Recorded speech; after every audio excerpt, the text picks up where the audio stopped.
समय गुजरने लगा और समय के साथ बालासो और सखूबाई के बच्चे बड़े हो गए। बेटियों की शादी हो गई और साथ ही शिवाजी की भी।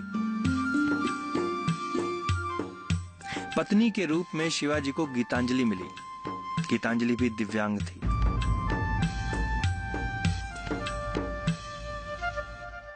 और फिर दोनों दिव्यांग पति पत्नी एक दूसरे का सहारा बने।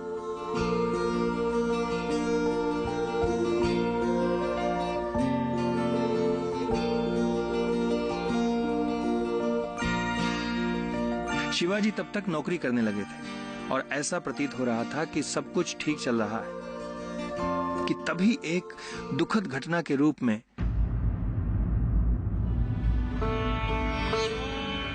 शिवाजी के पिता बालासो की मृत्यु हो गई। और फिर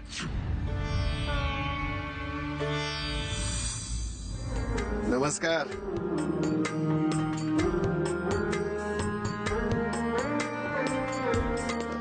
सकूबाई, जमीन कितने में दोगी? मतलब? अरे भाई, तुम्हारा तो पति गुजर गया है, अब खेत का क्या करोगी? मेरी बात मानो, मैं खरीद लेता हूँ जमीन।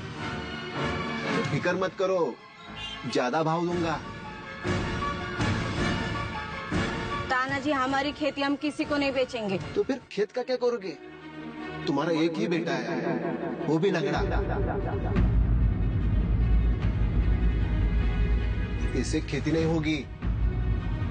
खेत का अचार डालना है। हम ये खेती नहीं बेचेंगे।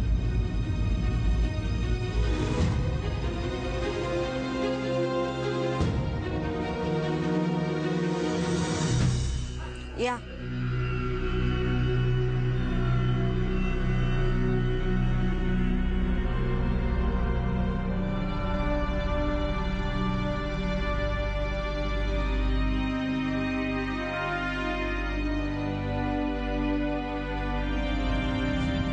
चला रे।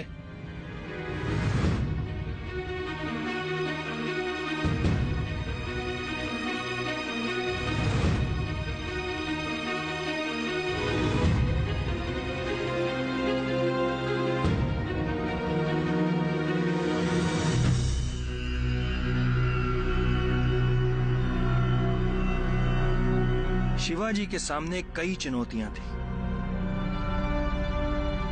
पहला, यदि वो खेती नहीं करते हैं तो उनका पुश्तैनी खेती का कार्य यहीं समाप्त होने जा रहा था।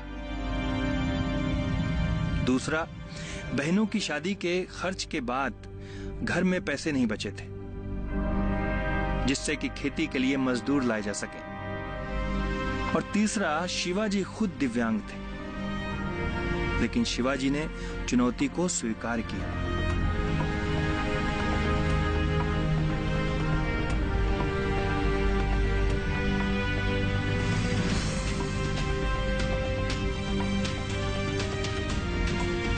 और दिव्यांग होते हुए भी बिना मजदूरों के वो स्वयं खेती करने निकल पड़े।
पत्नी गीतांजलि ने भी